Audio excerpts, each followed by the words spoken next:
Hey guys, I'm Dimension Jumper. Today I'll be reviewing the Isle of Armour, which is the first of the Pokémon Sword and Shield DLC, which was released back on the 17th of June of last year.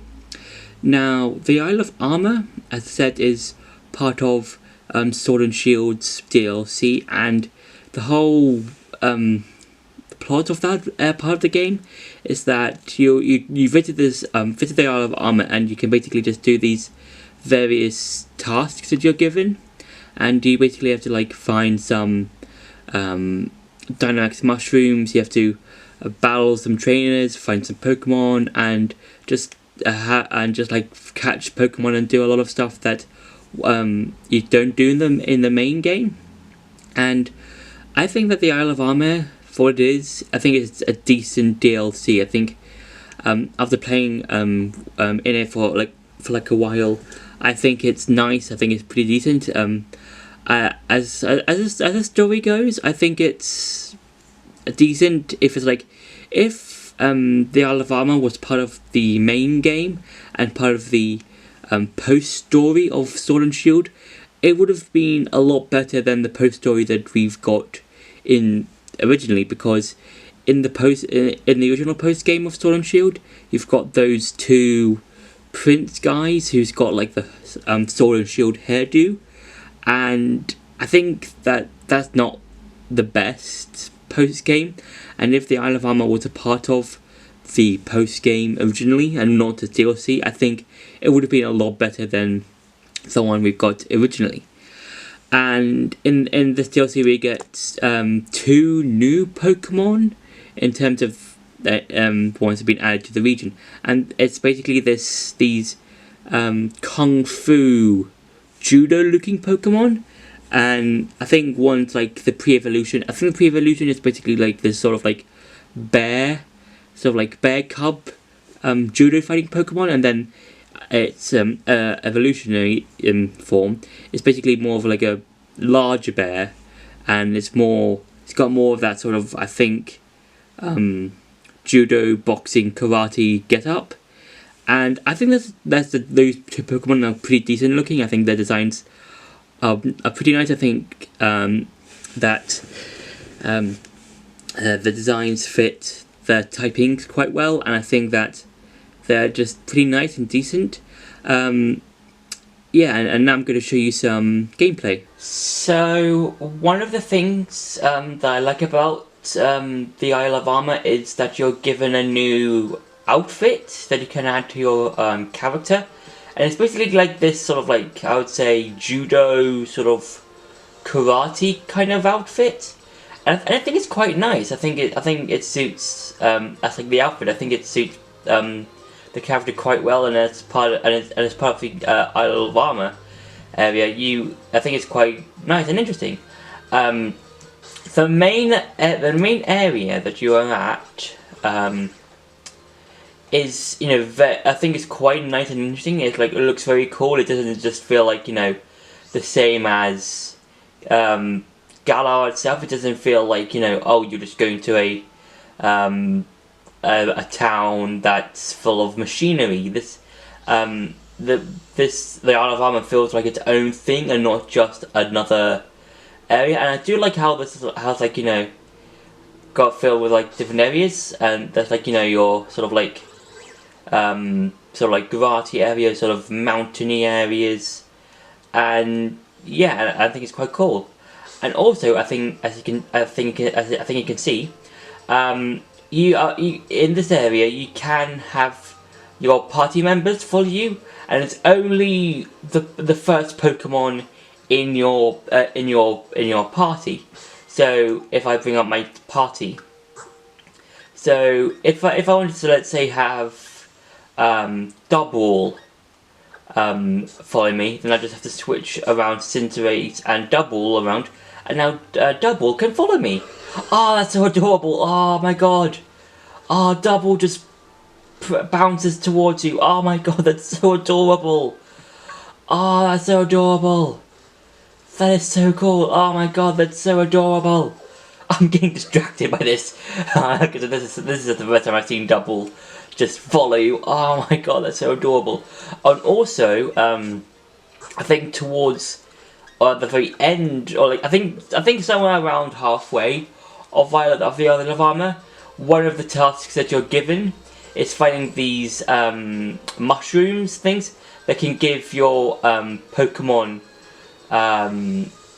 Dynamax. And I think your starter one in particular, I think you can do that to your starter as well as any of your other members. And with the starters, I'm going to show you what they look like. What Cinderace's Dynamax, Gigantamax form looks like. Yeah, because it's really interesting. Cinderace's Dynamax form. And also, just like in the original, you can find Dynamax zones, and you can either find Watts or find Pokemon. So yeah, let's just... Okay, so now we can Dynamax. Dynamax, and let's go with G-Max Fireball.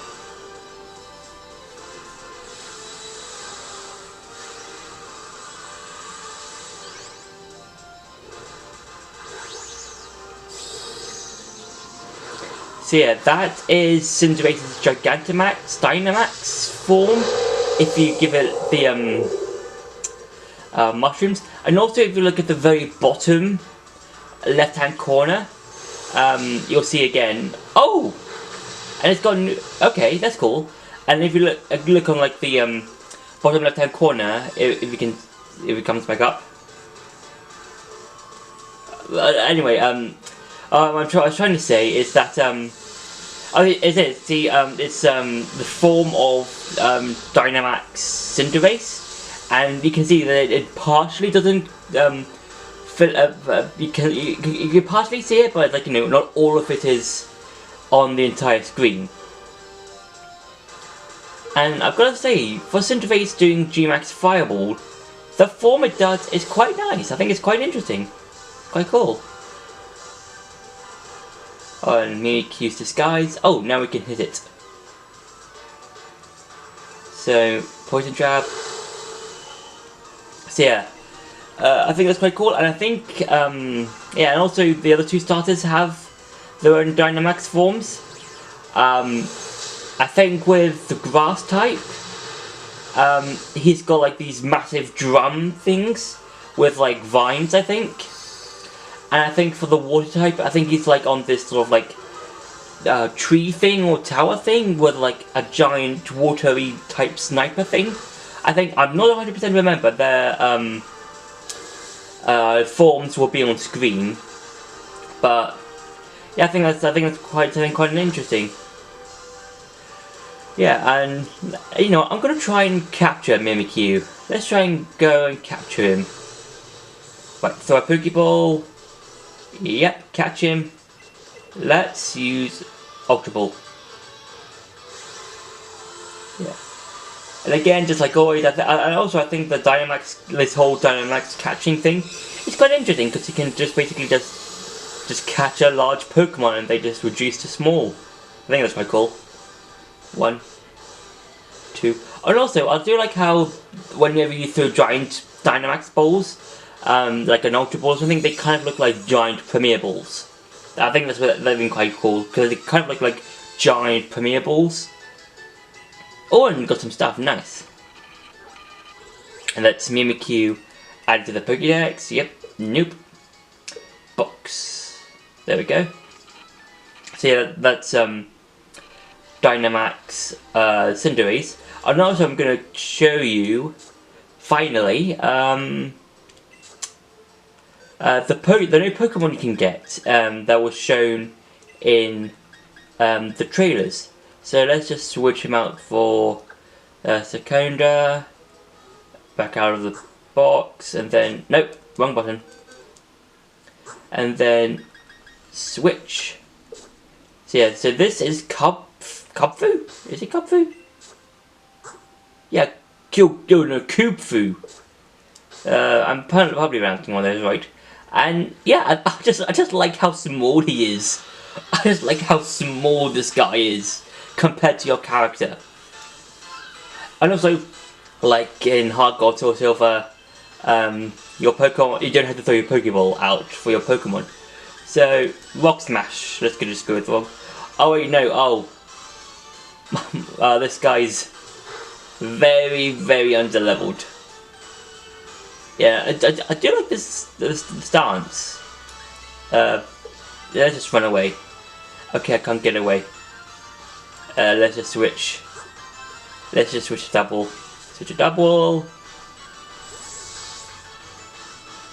And then, yep. Switcheroo, but failed. And then let's run away. So yeah, that's Kubfu. I'm probably pronouncing that right. So, okay, I'm just going to quickly go to a place where that is in Pokemon. Okay, this place will do. And yeah, if you look at that, look at Kubfu compared to my character. He's tiny. He comes up to my hip or my knee. Either my hip or my knee. But he's just so small. The guy is so small, and that's really, really nice and really cool. So yeah, that's been it for the gameplay. Now it's time to go back to the review. So overall, I think that the Isle of Armour is pretty decent. I do enjoy the layout of that particular area of the game. I do enjoy how you can catch more Pokemon in that area. Like, I think you can catch Wailord, Sharpedo, Noibat. I think you can catch some Noibats in there, and I think Galarian, Slowbro. I think you can catch them, and yeah, I think overall it's pretty decent. The main rival of that area, which isn't Hop, I think, is kind of lackluster. I think I'm using that correctly, mainly because depending on which version you play, whether it's Sword or Shield, you get two different trainers. And when the one I was playing, I think battling against, I think the one in Shield, he's pretty lackluster. I think he would have been more of a challenging trainer if we got to see more of him, and if he had higher level Pokemon. But yeah, I think it would have been more of a threat if that were the case. But apart from that, I just didn't really find him interesting. Really, I think he was just not that great of a character or as a trainer or as a rival. I think there was a lot of potential that was missed in that trainer. And yeah, but apart from that, I did enjoy the Isle of Armour. I think it's a decent story, and I think if you've played the main game and you've already been the post game, I think get the Isle of Armour and play through that, because that's a lot better in terms of post story content that you'll get, because it's a lot better than the one in the original post game thing. So that's been my review for the Isle of Armour. I hope you enjoyed this video. Don't forget to like, share and subscribe, and see you in the next video.